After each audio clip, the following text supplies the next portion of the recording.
मध्य भारत के एक पुराने कस्बे में एक छोटा सा विष्णु मंदिर था जो अब ज्यादातर बंद ही रहता था। लोग कहते थे कि मंदिर दिन में शांत रहता है, लेकिन हर गुरुवार की रात ठीक 1:47 पर वहां किसी के चलने की आवाज आती है। कोई घंटी नहीं बजती, कोई मंत्र नहीं पड़ता, फिर भी पत्थर की जमीन पर पायल जैसी आवाज सुनाई देती थी। गांव वालों का मानना था कि यह मंदिर सिर्फ उन्हीं को बुलाता है जिनके कर्म अधूरे रह गए हों।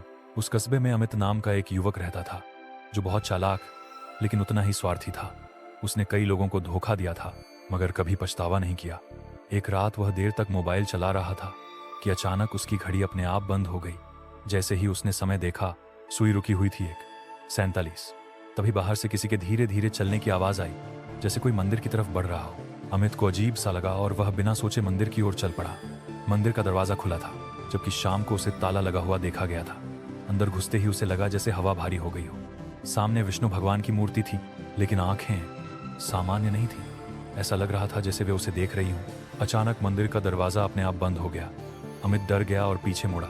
तभी उसके कानों में एक गहरी और शांत आवाज गूंजी, भाग्य नहीं, कर्म तुम्हें यहां लाए हैं। आवाज न तेज थी न डरावनी, लेकिन उसके भीतर तक उतर गई। मूर्ति के सामने की जमीन पर पानी फैलने लगा और उसमें अमित को अपना ही प्रतिबिंब दिखा। मगर वह प्रतिबिंब कुछ और था। उसमें वह लोगों से झूठ बोल रहा था, बुजुर्गों को अपमानित कर रहा था और दूसरों के दुहक पर हंस रहा था।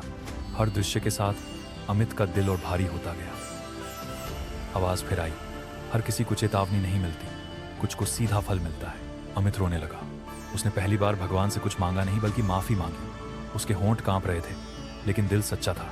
तभी मंदिर की हवा हल्की हो गई, दरवाजा खुल गया। मूर्ति की आंखें फिर से पत्थर जैसी हो गई। अमित जमीन पर बैठ गया, पूरी तरह टूट चुका था। जब वह बाहर निकला, आसमान में हल्की सी रोशनी थी और घड़ी फिर चलने लगी। उस दिन के बाद अमित पूरी तरह बदल गया। उसने जिन लोगों को धोखा दिया था उनसे माफी मांगी, मंदिर की सफाई करने लगा, बिना बताए लोगों की मदद करने लगा। लेकिन वह एक बात कभी नहीं भूला, 1:47। आज भी उस कस्बे में लोग कहते हैं कि हर गुरुवार की रात वही समय आता है।